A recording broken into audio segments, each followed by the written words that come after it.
Good morning and welcome to the Forex Daily Update, brought to you by Pepperstone on Thursday the 28th of June 2018. I'm Darren Sinden and you can follow me throughout the day on Twitter by using @ds_Pepperstone. Alright, let's take a look at overnight changes and price moves to be aware of. There's really only one major theme today, and that is dollar pushback. I've highlighted some of the most significant gains we've seen for some time in the red boxes. Look at this, the euro down by 0.75%, sterling down by 0.82%, the Aussie dollar off by 0.69%, and the New Zealand dollar down by 0.96%. It wasn't all about the dollar. There were points of weakness in some of these currencies, particularly in New Zealand, where the RBNZ, the Reserve Bank of New Zealand, pointed to softening in the New Zealand economy and a dovish tone on interest rates. Speaking of dovish tones, we've also seen the yuan, the Chinese yuan, ease further against the US currency, down by 0.57%. Look at this weekly move in the Chinese currency, 1.88% lower against the dollar. We flagged the possibility of the US calling China to account for using the currency as a tool in the trade wars, so keep an eye on that situation.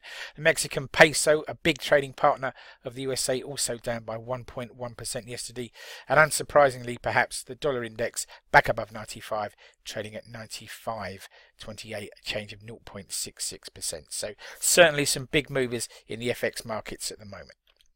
Right, what's on the calendar? Events that may move the markets today.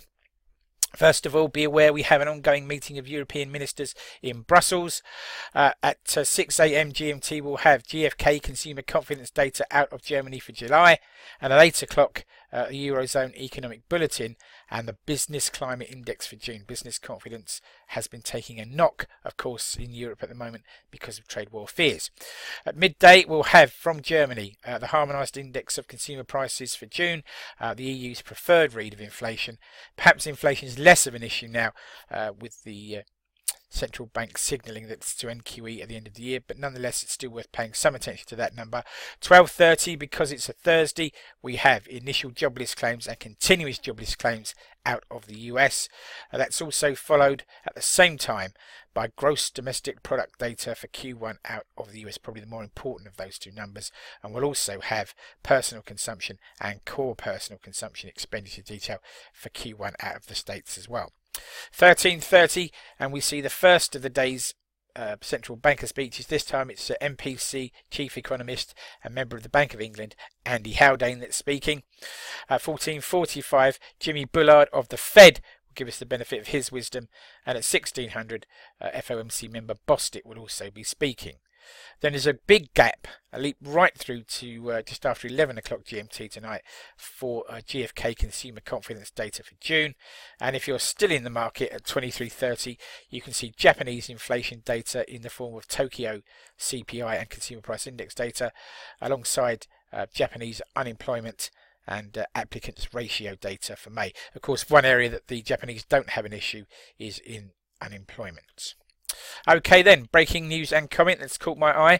There are other issues in Japan, however, and Japanese retail sales for the month of May fell at the fastest pace since 2016, and this is the latest in a series of weak data points from the Japanese economy. On a more positive note, UK car production rose in May by 1.3% on higher domestic demand. This, of course, as there is much discussion about the future of the UK motor industry post-Brexit. News comes that Donald Trump and Vladimir Putin are to meet in mid-July as the POTUS travels to a NATO summit.